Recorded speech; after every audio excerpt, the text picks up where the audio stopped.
Hi again, everyone. It's always so good to spend just a few moments with you on these Monday afternoons, so thank you for tuning in.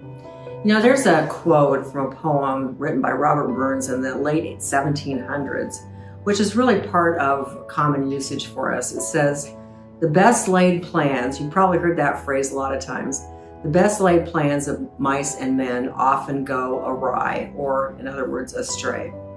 Our family's been a perfect example of that this past week. For quite a few months now, we knew it was a very strong likelihood that our daughter would be induced a week or so early for the birth of our 7th grandchild. And sure enough, over a week ago, the date was set for this past Saturday, February 4th.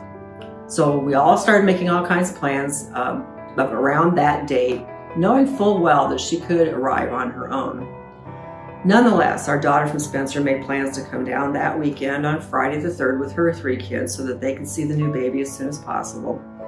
Ralph and I started kind of thinking ahead and making some plans and checking schedules to make sure we had the details for the 3 older girls while their mom and dad were in the hospital with the new baby, and we got them to school and all those kinds of things. And then I tried to get as many things done as I could early so that there wouldn't be so much later in the week to be done, so that when she came, we'd be pretty well prepared. Well, you guessed it. She arrived early on Wednesday morning, February 1st, without being induced, completely on her own terms, after they'd only been at the hospital for a couple of hours. She's going to be a headstrong one, which is great since she has 3 older sisters to contend with. When things like this happen, though, I just know God's having a good chuckle over the many hoops and things that we jump through and all the lists that we make, trying to plan every single moment of our lives.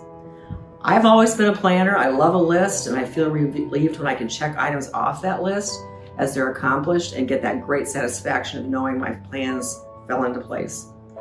I can run scenarios through my head constantly when I know something's coming up and try to think of all the ins and outs of things, because if they require more coordination than usual, I want to have all my bases covered, and usually feel pretty good about the way things fall into place and making sure that a plan gets implemented the way I intended for it to.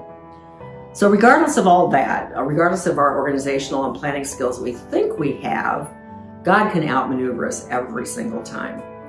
He's the master planner, and we only need to look at the order in which He created everything. Starting with nothing, He spoke all of creation into being, beginning with light, then air, water, the seas, land, all of which are necessary for life.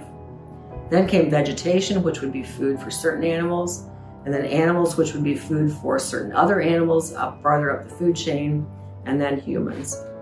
If one single thing had been created out of order, it would have thrown the whole thing off. It would have been chaos and nothing like we know today. So every time we think we have the perfect solution or for a situation or perfect plan, we'd be well advised to stop and pray. Ask God for His direction and guidance as we tackle what lies ahead. Rather than patting ourselves on the back because we came up with a great plan and a perfect solution, how about consulting the master planner instead and see what ideas or strategies he might have to share with us? I can almost guarantee his way will be a vast improvement on ours.